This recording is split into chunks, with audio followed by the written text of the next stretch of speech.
الذي لا إله إلا هو الحي القيوم. بسم الله الرحمن الرحيم. الحمد لله الذي أحب الرفق في الأمور كلها وما دخل في الأمور إلا زاناها. أشهد أن لا إله إلا الله وحده لا شريك له رب الأرض والسماء، وأشهد أن محمدا عبده ورسوله المرتضى. اللهم صل وسلم على سيدنا محمد النبي الرحمة والهدى وعلى آله وصحبه وذريته ومن اهتدى. أما بعد. Yang kita muliakan, yang kita hormati para habaib dan para alim ulama, guru-guru agama, para muhibbin, hadirin wal hadirat rahimakumullah. Puji dan syukur yang tidak terhingga selalu kita panjatkan ke hadirat Allah Subhanahu wa ta'ala, yang mana dengan anugerah taufik dan hidayah serta inayahnya pada malam ini kita dapat berkumpul kembali di majelis yang penuh berkah dan rahmat ini.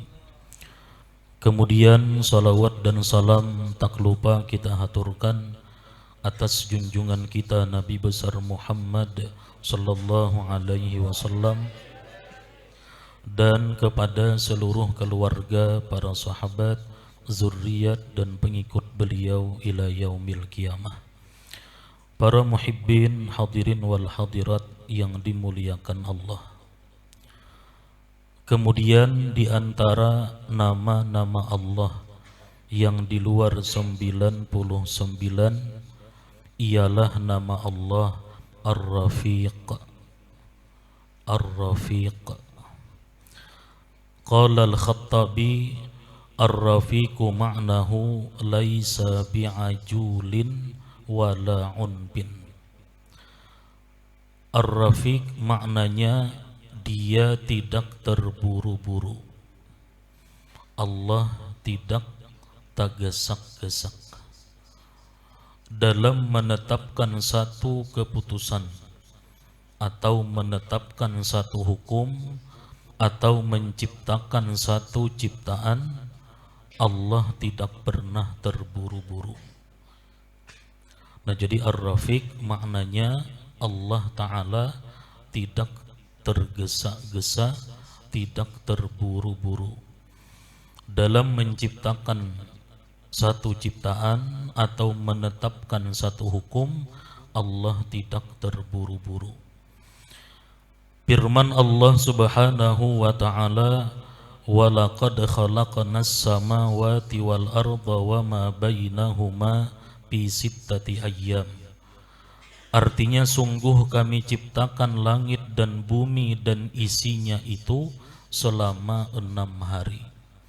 Allah menciptakan langit dan bumi beserta isinya selama 6 hari. Bertahap. Padahal Allah mampu, padahal Allah kuasa menciptakan langit dan bumi beserta isinya itu sekaligus. Nah, tetapi tidak demikian. Allah dengan namanya Ar-Rafiq, Allah tidak terburu-buru. Allah ciptakan langit dan bumi beserta isinya berproses bertahap selama 6 hari. Nah, demikian juga dalam menetapkan satu hukum, dalam memutuskan menetapkan satu hukum, Allah pun bertahap. Nah, kada sekaligus. Wa innama ya'jalu may yakhaful pauta. Hanya saja yang terburu-buru itu adalah orang yang takut akan keluputan. Orang yang tergesa-gesa, orang yang terburu-buru itu adalah orang yang takut akan keluputan, orang yang takut akan kehilangan. Nah, karena takutan, kehilangan, keluputan, sesuatu yang menguntungkannya lalu ingin tergesa-gesa. Fa amma man kanatil asya'u fi qabdatihi wa mulkihi falaisa ya'jalu fiha. Adapun Allah itu segala sesuatu dalam genggaman dan kerajaannya, maka tidaklah mungkin dia Allah bisa terburu-buru. Nah, sedangkan Allah itu segala sesuatu dalam genggaman dan kerajaan Allah. Segala sesuatu itu milik Allah, maka tidak mungkin Allah itu terburu-buru. Nah, kalau kita bisa terburu-buru, amun kita lambat bisa kehilangan, bisa hilang manfaat yang kita cari. Nah, lalu kita tergesa-gesa. Nah, sedangkan Allah itu segala sesuatu dalam genggamannya dan kerajaannya. Wallahu ta'ala rafiqun fi tasyri'ih. Allah itu tidak terburu-buru dalam membikin syariat, dalam membikin hukum. Falam yunazzilil ahkam wal awamira wan nawahiya jumlatan wahidah walau syaa la fa'alah. Allah tidak menurunkan hukum, Allah tidak menurunkan perintah dan larangan sekaligus. Walaupun jika Allah mau, dia bisa memperbuatnya. Rasulullah sallallahu alaihi wasallam, beliau sempurna hukum itu di Madinah selama 10 tahun.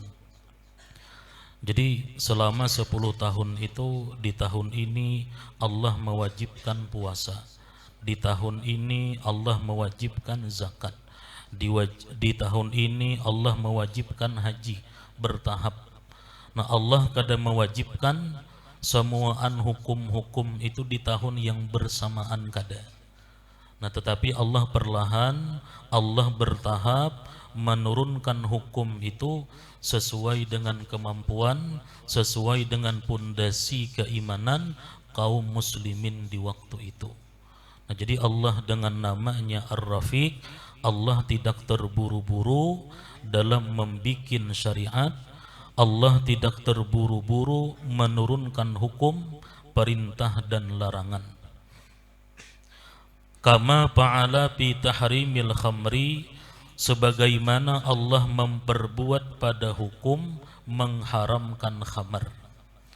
Nah, dalam hal mengharamkan khamar, Allah bertahap, berproses. Di zaman jahiliyah, khamar atau arak itu jadi minuman sehari-hari.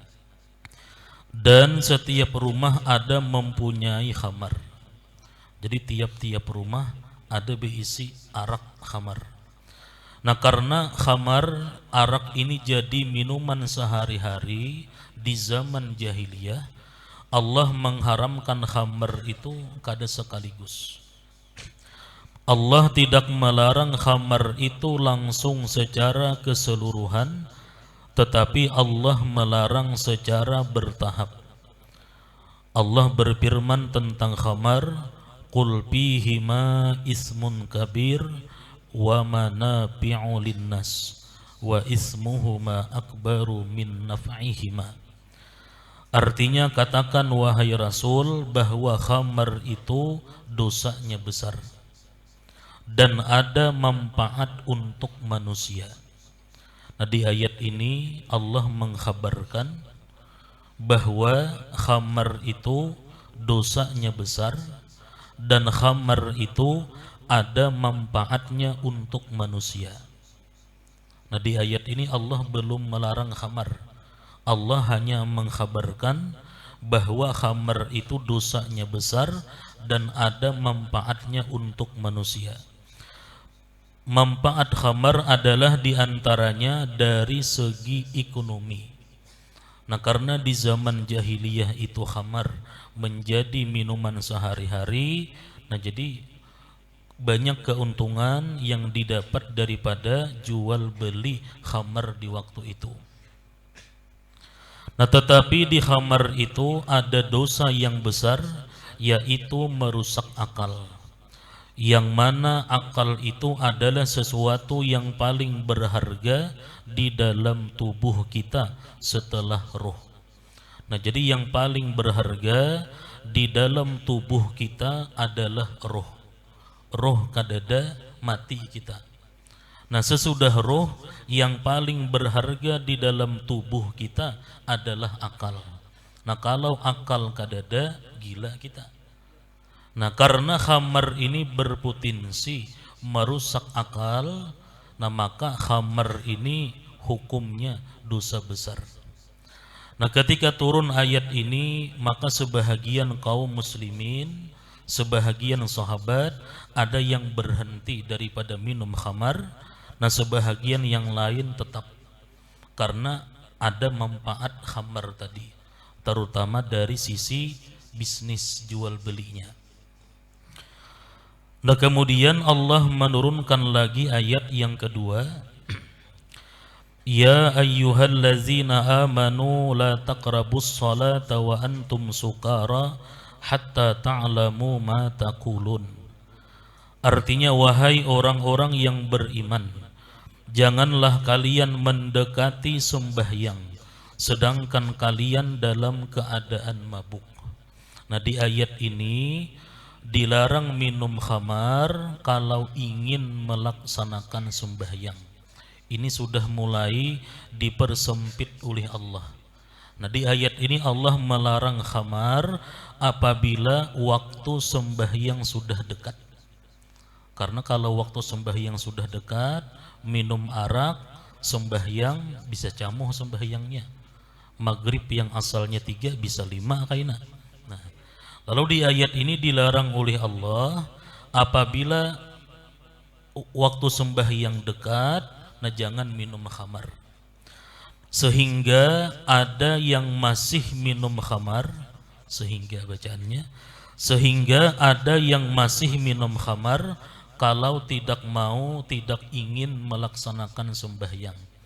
Nah, lalu sebahagian sahabat ada yang masih minum khamar. Artinya kalau waktu sembahyang itu lawas lagi, misalnya imbah isya menghadang subuh lawas. Nah, kalau waktu sembahyang itu lawas lagi, masih ada yang mau minum khamar. Nah, kemudian Allah menurunkan lagi ayat yang ketiga, Fahal antum muntahun, artinya sekarang berhenti seluruhnya minum khamar. Nah, kemudian di ayat yang ketiga, ayat berikutnya Allah melarang secara total minum khamar itu, baik dekat waktu sembahyang atau waktu sembahyang masih lawas lagi, pokoknya berhenti total daripada khamar. Nah, ini contoh bahwa Allah dalam menetapkan satu hukum, Allah itu bertahap, tidak terburu-buru. Nah, kemudian seperti contoh lagi, Allah mengharamkan riba. Riba ini sama dengan khamar, sudah menjadi kebiasaan orang-orang jahiliyah. Nah, sehingga begitu Islam datang, praktik riba ini masih terbawa oleh para sahabat kaum muslimin di waktu itu. Nah, karena riba ini menjadi kebiasaan orang jahiliyah, Allah kada langsung mengharamkan riba sekaligus kada.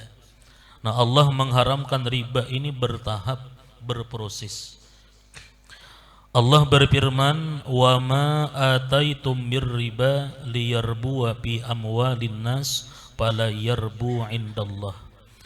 Artinya, sesuatu yang kalian lakukan dari riba untuk menambah harta, maka harta itu tidak bertambah, harta itu tidak berkah di sisi Allah. Di ayat ini Allah belum melarang riba.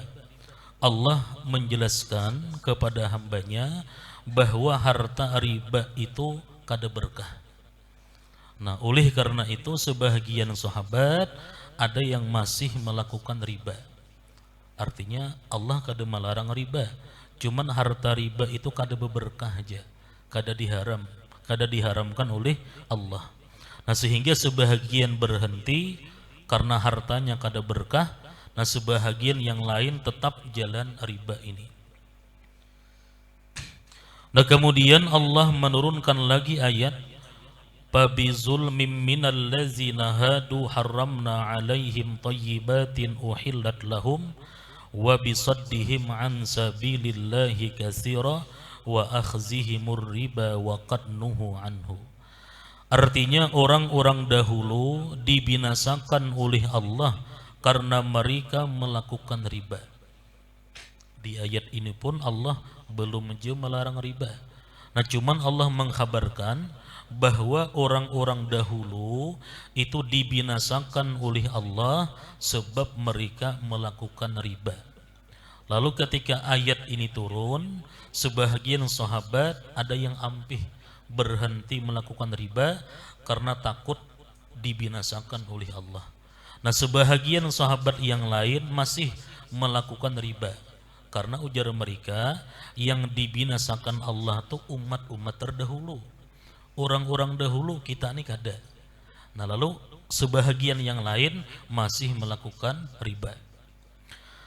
Nah Allah menurunkan lagi ayat Ya ayyuhallazina amanu la ta'kulur riba ad'afan mudha'afah. Artinya wahai orang yang beriman, jangan kalian makan riba berlipat ganda.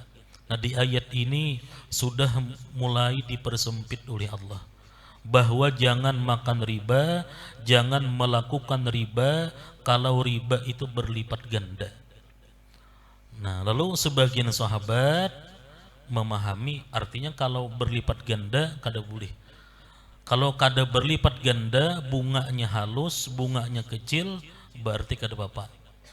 Artinya yang dilarang itu bila kita mau hutangi orang 1 juta, orang bayar kayaknya 2 juta, itu nang kada boleh. Nah kalau kita mau hutangi orang 1 juta, orang bayar 1.100.000, orang bayar 1.200.000, itu kada apa-apa. Yang dilarang Allah itu riba yang berlipat ganda. Nah kemudian Allah menurunkan lagi ayat yang keempat, Ya ayyuhallazina amanu taqullaha wa zaru ma baqiya minar riba in kuntum mu'minin. Artinya wahai orang-orang yang beriman, takwalah kepada Allah dan tinggalkan olehmu sesuatu yang tersisa dari riba jika kalian benar-benar beriman. Artinya tinggalkan melakukan riba yang bagaimanapun. Jika kalian beriman, besar atau kecil riba itu tinggalkan. Nah di ayat ini dengan tegas Allah melarang riba ini. Artinya yang berlipat gandakah atau riba itu kecilkah? Jika kalian benar-benar beriman, tinggalkan riba itu. Nah jadi Allah dengan namanya Ar-Rafiq dalam menghukumkan, menetapkan satu hukum, Allah itu tidak tergesa-gesa, Allah tidak terburu-buru. Seperti juga Allah menciptakan manusia dengan cara bertahap. Allah menciptakan manusia bertahap, berproses. Umur sekian tumbuh rambut, umur sekian tumbuh gigi, umur sekian besi singut. Coba langsung lahir besi singut misalnya, nah kada baik. Nah jadi Allah menciptakan manusia pun dengan cara bertahap juga. Qala Rasulullah sallallahu alaihi wasallam, Innallaha rafiqun yuhibbur rifqa. Bersabda Rasulullah sallallahu alaihi wasallam, Innallaha rafiqun, sesungguhnya Allah Ta'ala itu rafiq. Allah Ta'ala tidak terburu-buru. Yuhibbur rifqa, dan dia Allah suka akan tiap-tiap sifat rifik, tiap-tiap sifat tidak tergesa-gesa, tidak terburu-buru. Qala al-Imam an-Nawawi rahimahullah, wa amma qawluhu sallallahu alaihi wasallam, innallaha rafiqun, fafihi tasrihun bitasmiyatihi wa wasfihi birafiq. Artinya berkata Imam Nawawi, sabda Nabi innallaha rafiqun itu jelas menunjukkan bahwa di antara nama-nama Allah ada rafiq. Nah, jadi yang menamai Allah dengan Rafiq ini langsung Nabi kita sallallahu alaihi wasallam. Karena kada boleh menamai Allah itu kecuali Allah sendiri yang menamai dirinya dengan nama tersebut atau Nabi kita. Kada boleh kita menamai Allah itu dengan nama yang di luar daripada yang sudah dijelaskan oleh Nabi kita. Karena nama Allah itu tauqifiyah. Kemudian al-mu'min bismillahirrafiq, orang yang beriman dengan nama Allah ar-rafiq, orang yang meyakini bahwa Allah tidak terburu-buru, Allah tidak tergesa-gesa. Ayyar puqa fi jami'il umur bi alla ya'jala wa la ya'naf, bahwa hendaknya dia tidak terburu-buru dalam segala perkara. Nah, orang yang beriman, orang yang meyakini bahwa Allah bernama Ar-Rafiq, hendaknya dia tidak terburu-buru dalam segala perkara, seperti dalam hal ibadah atau apapun. Dalam hal ibadah sembahyang, nah kada tergesa-gesa. Karena kalau sembahyang tergesa-gesa itu mengakibatkan kaina tertinggal rukun. Nah, bila rukun tertinggal maka sembahyang kita kada sah. Atau berwudu misalnya tergesa-gesa. Nah, kalau berwudu tergesa-gesa kaina ada anggota wudu yang wajib dibasuh karena kita tergesa-gesa taliyung misalnya, yang akhirnya kaina wudu kita kada sah. Nah, kalau wudu kita kada sah, maka sembahyang kita kada sah juga. Nah, jadi yang pertama, orang yang beriman dengan nama Allah Ar-Rafiq, hendaknya dia tidak terburu-buru dalam segala perkara, baik itu ibadah atau di luar ibadah. Qala Rasulullah sallallahu alaihi wasallam, bersabda Rasulullah sallallahu alaihi wasallam, may yuhramur rifqa yuhramul khaira, rawahu Muslim. Artinya barang siapa dicegah akan sifat rifik, artinya orang yang katuju terburu-buru, orang yang tagasak-gasak itu, maka dia akan dicegah dari kebaikan. Orang sembahyang tagasak-gasak, nah bukannya pahala yang dia dapatkan, tetapi bisa dosa yang dia dapatkan akibat sembahyang tergesa-gesa, lalu tertinggal rukun, tertinggal tumakninah. Nah, akhirnya sembahyangnya kada sah. Nah, bukan pahala yang dia dapatkan tetapi dosa. Jadi barang siapa yang dicegah akan sifat rifik, maka dia akan dicegah dari kebaikan. Tukang misalnya maulah rumah, tukang maulah rumah tergesa-gesa, nah itu hasilnya kaina kada baik gitu. Qala Rasulullah sallallahu alaihi wasallam, innar rifqa la yakunu fi syai'in illa zanah wa la yunza'u fi syai'in illa syanah, rawahu Muslim. Artinya bahwa tidak terburu-buru itu selalu menghiasi sesuatu. Bahwasanya rifik tidak terburu-buru, tidak didapat pada sesuatu, melainkan rifik itu menghiasi akan itu sesuatu. Kita sembahyang dengan perlahan, kita sembahyang kada tergesa-gesa, maka sembahyang kita indah, bagus jadinya. Coba orang sembahyang tergesa-gesa, nah maka sembahyangnya kada baik. Nah, jadi tidak terburu-buru itu selalu menghiasi sesuatu. Dan bila terburu-buru pasti akan menjahatkan sesuatu.